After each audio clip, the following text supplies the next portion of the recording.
fuck it. I don't have an intro made, so let's just do some wannabe gangster shit real quick. Fuck it, let's go. Welcome to Nahh, covering sports of all sorts. If there's any breaking news, you know we got the report. Our one and only goal is to make this your podcast resort. Get you your favorite team updates, both on and off of the court. Breaking down everything, NFL, NBA, MMA. Not much a soccer fan, but might even cover Team USA. Is KD leaving Golden State? Is Jordan really the GOAT? Is LeBron comfortable in LA? We'll keep the team afloat. If GSP fights Khabib, will he fight him toe to toe? In a Wilder Fury rematch, who's always gonna go? We'll cover everything and anything you wanna know. Whatever it may be, we'll break it all down on the show.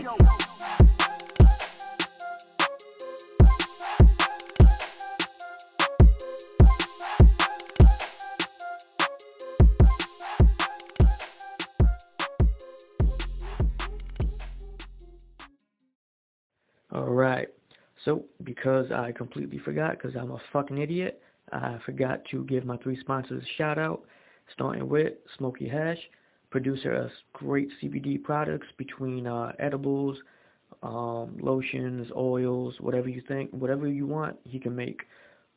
Next up, Champs Boxing Club, which is my local boxing gym in Danbury, Connecticut. It is located at 128 East Liberty Street, Danbury, Connecticut. If you're looking for a dope gym to go train at or just check out, go over there, hit up AJ and tell him that I sent you, and he will take great care of you. Last but not least, brand new sponsor, my go-to restaurant and sports bar, TK's. They are located on White Street in Danbury, Connecticut. I can't think of the exact number of the restaurant, but Google is your best friend. Just search up TK's in Danbury, and it'll pop right up. Home of the best wings, and arguably all of Connecticut. So if you've never had them, come by and eat up. Welcome to Nahh Podcast. I'm your host, Nahh. As you guys know, I did an interview with Luque the other day, but due to some technical difficulties, I fucked up. But because Luque is such a great person and such a humble dude, he agreed to do this again. So my guest for the evening, the morning, it's 9 o'clock in the morning right now. But my guest for the morning is number 15 ranked welterweight in the world, Luque Vicente. Thank you for joining me, brother. Hey, thank you, man, for having me again. And no problem. Place down to having an interview with you. Go. So the questions I got for you are almost like the exact same as last time. So, just pretend like I never asked them. Starting with health, how are you feeling after 2 weeks, tomorrow being 2 weeks since the Perry fight? Yeah, so I'm feeling really good. Definitely, it was a tough fight, a 3-round fight, hard fight, but I don't feel too bad. A little bit sore last week, but this week already came back slowly into training, just training once a day, and I feel really good. Yeah, even 2 days ago you had like a little bruise, and today that shit's already gone. You're like Wolverine, bro. Oh yeah, I heal up quick.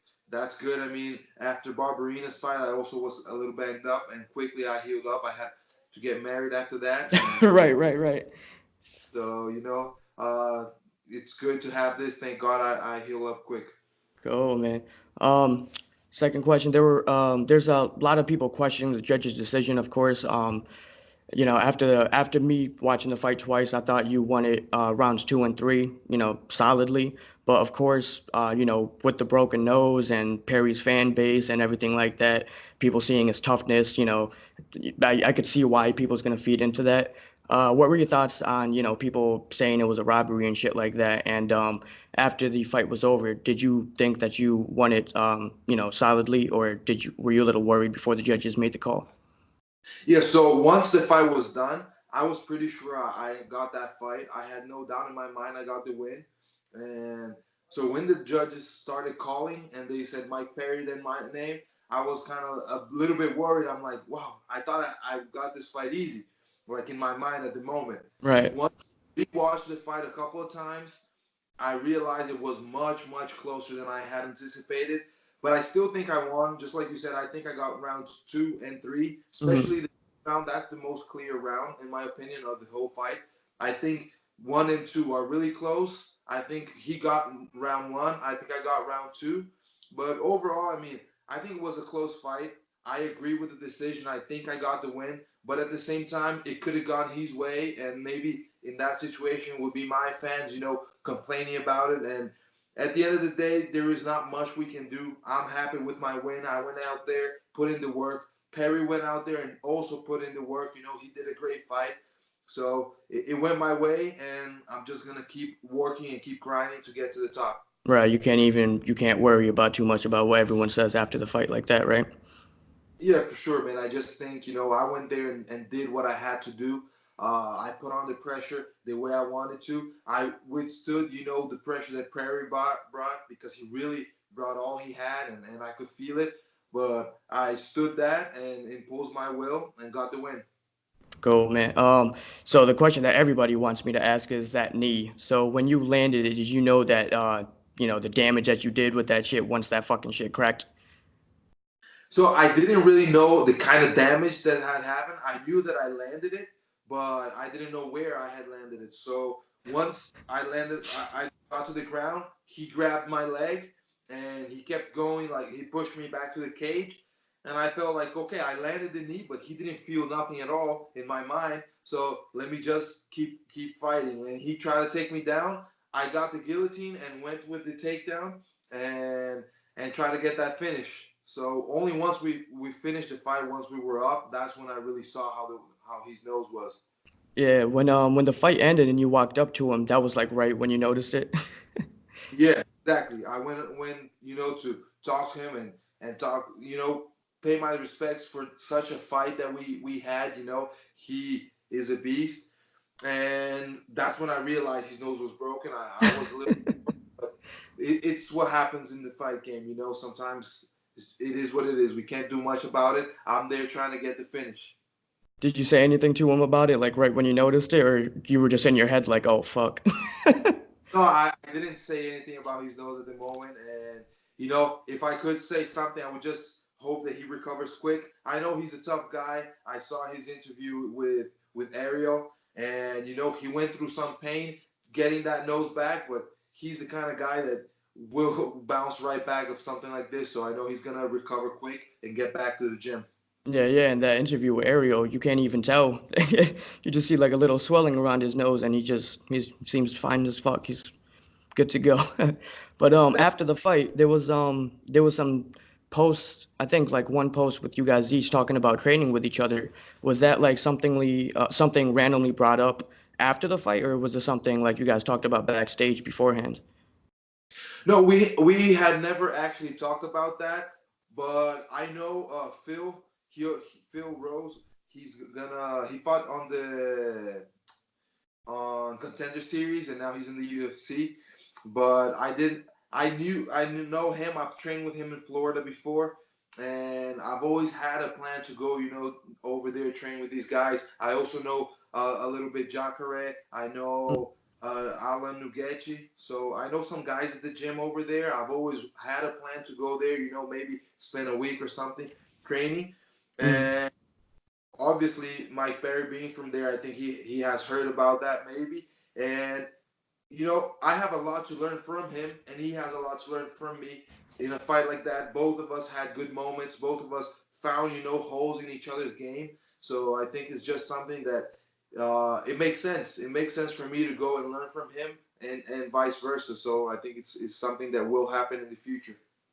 Cool, cool. I'd like to see that because, I mean, it's like iron sharpens iron, like the old saying goes. So, I mean, it would definitely work out for both of you. Moving forward from your past fight, this last weekend was the UFC 241 with the welterweight fight of Nate Diaz returning and beating Pettis.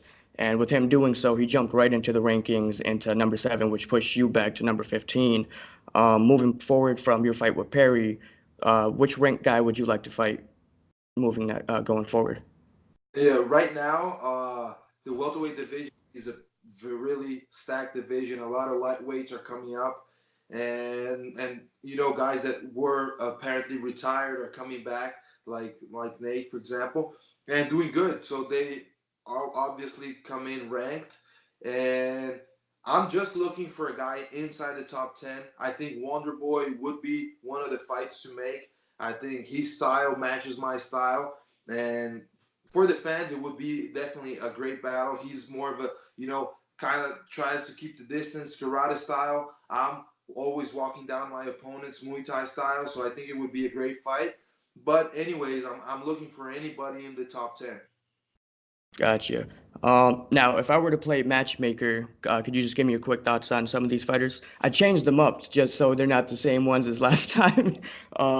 I mean, there's only one that's the same, which is Santiago Ponzinibbio, because when you answered it last time, that's where the video got fucked up. So I would love to hear that again. So yeah, Santiago is definitely one of the guys I think would be a great fight. I think same thing as Wonder Boy. Our styles match each other. He's more of a boxer. He likes to move a lot. I'm gonna I'm gonna get in there, try to hunt him down, and I think it's gonna be a great stand up battle. And I don't know if he is right now looking for a fight. I know he had some health issues recently, so hope he recovers, and if he's looking to fight, I'm down to fight him. And yeah, The fight I was talking about, Robbie Lawler. I know he's not ranked in the top 10 right now, but what do you think about that? I think it would be a really really interesting fight. The only thing is I train with him whenever I'm in Florida, so it Oh, would shit, okay. first pick. If we're fighting for number one contendership or something up there, I mean I guess it has to happen. But I have a lot of respect for him and have the honor to train with him. So for now, I think I wouldn't be looking for that one. Gotcha, gotcha, gotcha. All right, never mind that. The third one is actually the last guy who beat you, who is the rank number 3 now, I believe, Leon Edwards. I know you want that one back, and it would get you right back into right into contention regardless. But what are your thoughts on that? Definitely. I think that's a fight that will eventually happen. I think, sooner or later it's going to happen. I think he's just climbing each time more, showing that he has improved a lot. And I have improved a lot myself. So I would definitely want to run that one back. And, I believe I have the tools to beat him. I believe that I can go in there and really, did what I did not last time. And eventually it's gonna happen. If it happens now, great. I would be super excited about it. And if it doesn't happen now, I know it will happen one day. I gotta get that one back, Hmm. and I'm excited for that one. What year was it that the first fight happened? It was 2017, I believe. Oh, okay. Yeah, that has to happen. It doesn't even make sense how, I mean, you guys haven't even been like in discussions for a rematch yet, but I think it'll happen soon as well. But going back to that Nate Diaz and Pettis fight, what were your thoughts on Diaz's return and Yeah, the I fight think in general? Yeah, I did expect him to get the win. I was with him on that one, but I was kind of concerned to see how he would look after such a long layoff. And I think he started off a little bit slow on the first 2 minutes, and then he came back to being what Nate Diaz is. Turned it up real quick and got a dominant win. I saw him win all the 3 rounds, and I think the judges saw it the same way. And I think you can't deny a top fight for him. I think he's gonna fight Masvidal now, and I think it's a fight that makes sense. He's a guy that has always fought big names, and coming back, getting a win over Pettis like he did, qualifies him to fight. A guy like Masvidal. Mm. Now, with both of them being former lightweights, and I know Masvidal has been, knocking dudes out at welterweight, but do you think that Nate could hang with the top 5 of the welterweight, not including Masvidal? I think he always could, make the fights complicated for these guys. I don't think he is, let's say, the best welterweight or ready to fight the best welterweights in terms of getting in there and dominating them. But I believe that he always will have something, to get a win over anybody. So he has in the floor, he always has his jiu-jitsu. Being from the bottom, he's able to get submissions, and on the stand-up, he can make the fight get dirty and make it long enough so that he starts imposing his will. So I think he can go in there and give trouble to all the top 5 welterweights. I don't think he will get a win over guys like Kamaru maybe and other guys like Kobe. I think it's going to be a harder fight for him, but he'll make it a complicated fight.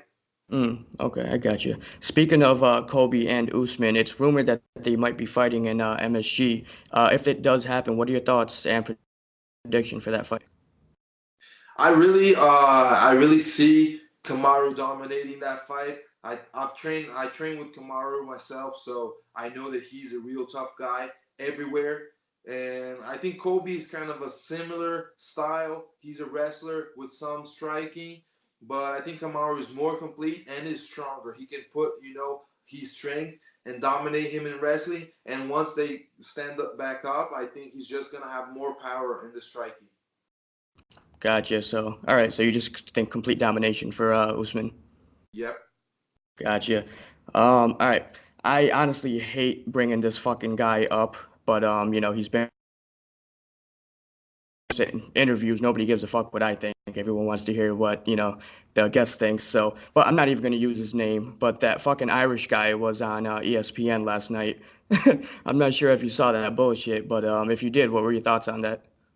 I didn't really see it, but I can't say much because I'm not so into what goes on, outside of I'm not much into the news about what's going on outside of the cage, outside of these the fighting. Mm, So at the same time, I think just he's a guy that has a great fighting skills, is a great fighter. Outside, maybe he does a lot of choices that we should not make, and I just can overcome whatever he's going through, and he can just take a better path.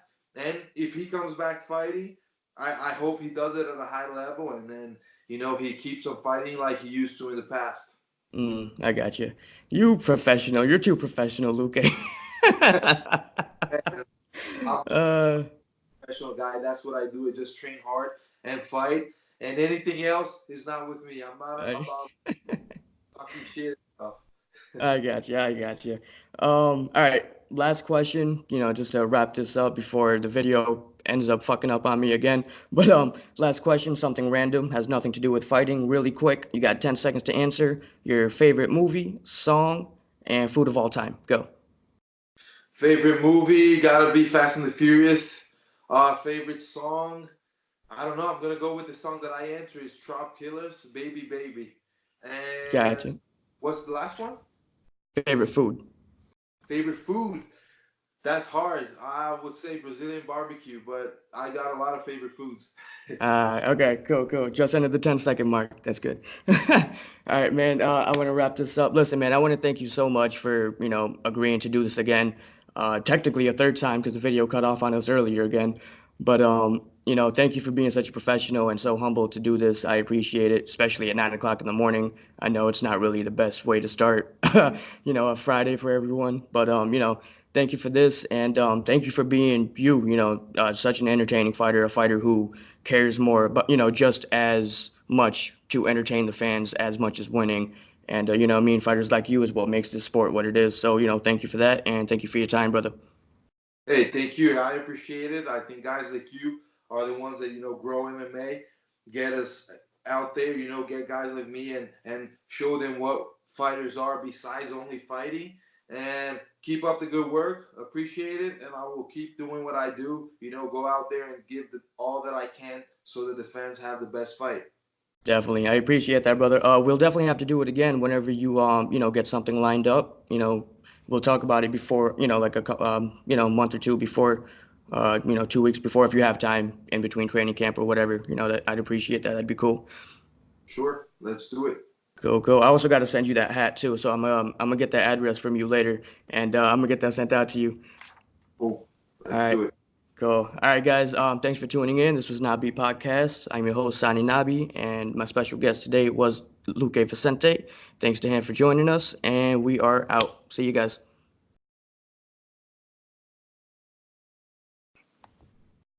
Take care, man. Oh, take care, brother. How do you know we're still recording?